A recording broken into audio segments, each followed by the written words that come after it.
Shalom, my name is Yehoshua Ya'acov from Jerusalem. Make that harav, Yehoshua Ya'acov.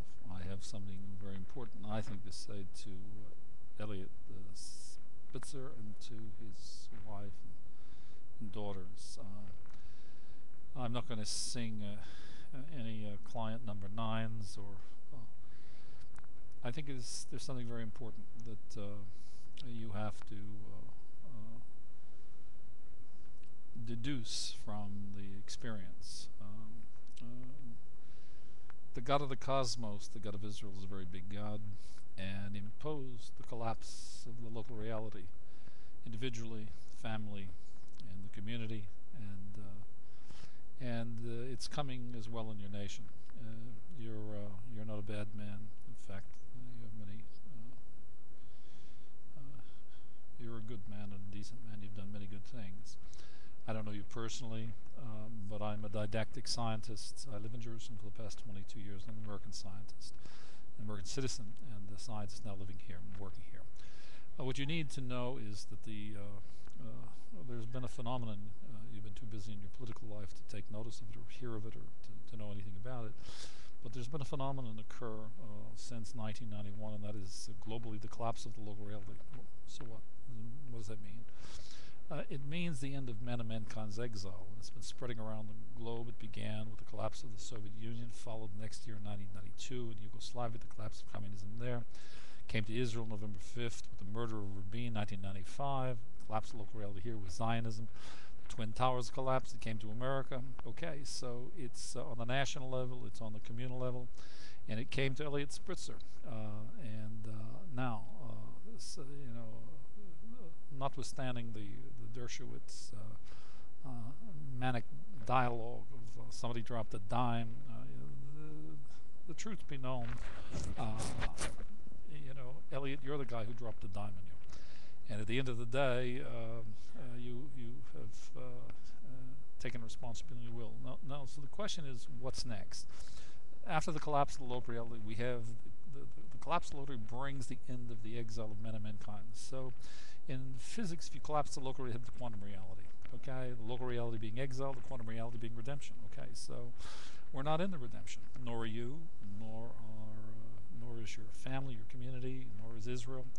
And so the question is why, if the laws of physics tell us this collapse of local reality, we have the quantum reality. Why are we not inhabiting? Why has man and mankind not ascended to inhabit the quantum reality? It's simple, because of the denial. And that denial is first and foremost particular to Klal Yisrael. And I live in Israel, and I live in Jerusalem, and we're in denial. Look at Moshe Katzov. He's in denial. The local reality collapsed on Moshe Katzov. It collapsed on a few dozen other princes in Israel. All that's what they have in common. Having said these things, the question is, what is next? When you have the collapse of the local reality, and you're not in the quantum reality, you are in denial. So my advice to you is this, Eliot, and to your wife and to your family: in the denial. And the next step for you is to deconstruct the rubble of ground zero in your life, personally, in your families, in your community, and you'll be called upon to do the same on the national level. Barack Obama, he does not know.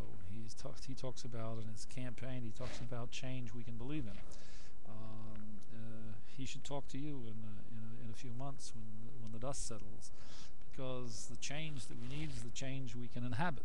And we can't inhabit the quantum reality, we can't inhabit redemption, we can't ascend to inhabit redemption until we deconstruct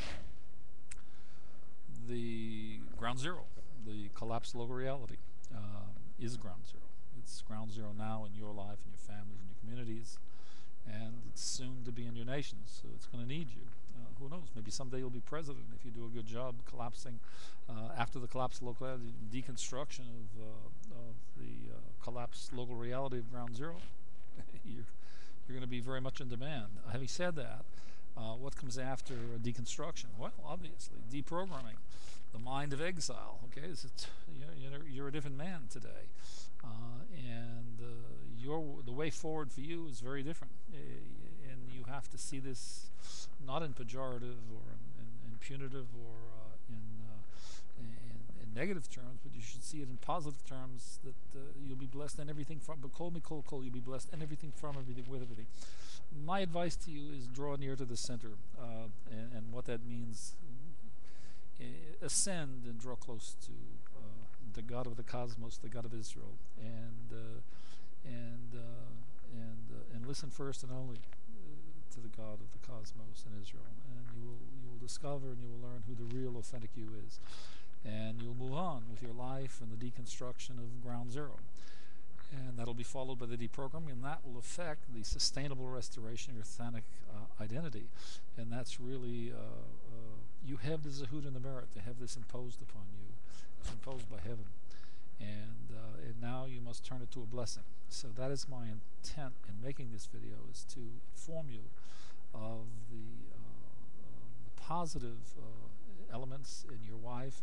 You know, you have to lead yourself now, and your family and your community, and you'll be needed very much to lead the nation when you understand, because the next president is in all probability Barack Obama, and here you were raising Hillary Rodham Clinton's hand. Who knows? Maybe even saying, "Oh, maybe someday I'm going to be the Attorney General for President Clinton." Well, you see, Baruch Hashem, God had another plan, and I don't say that to be hurtful or judgmental or anything. I say it to be informative, and so focus like a laser on the ascent of your spirituality. Draw close in your connection to God, and let emerge from that the connection with your real self, your authentic self. Because the collapse of the local reality is a removal of the klippa of exile, and deconstruct ground zero. Don't run away from ground zero, run toward it. Deconstruct ground zero, deprogram the mind of exile, and Kodesh Baruch Hu will, that's the God of the cosmos in Hebrew, God will restore your authentic singular self. That's the real you. That's the duality of the real you.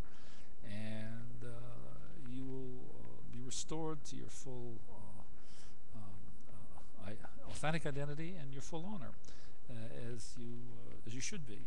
And you'll be very much needed and in demand. So, okay, so it's what you do. Take this and turn it into an opportunity for yourself, for your family, for your community. And it will bless the nation, it will bless the world, it will bless Klal Yisrael. So that's my advice to you, and I'm the author, by the way, of the framework in which this all happens, which is called Humanomics, the trilogy Humanomics, about 2,500 pages, in its 5th draft with a couple hundred graphics. It has, and it explains the two primary paradigms. The first is its central organizing principle, which is kabel b'shfilat in Hebrew, which is receiving to give in English. Receiving what? Receiving the real Eliot Spitzer. Not the klippa of exile. To give the real Eliot Spitzer. To who? To you. To the real you. And to your wife, and to your daughters, your family, your community, and your nation. Okay.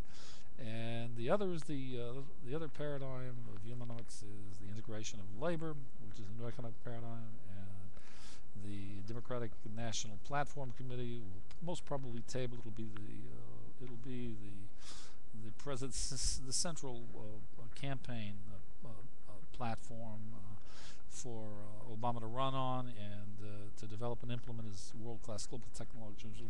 It'll probably be developed with President Obama. It'll triple in the 2 decades the gross domestic product. It will triple the value of the currency. It will eliminate unemployment, the trade deficit, the Social Security deficit.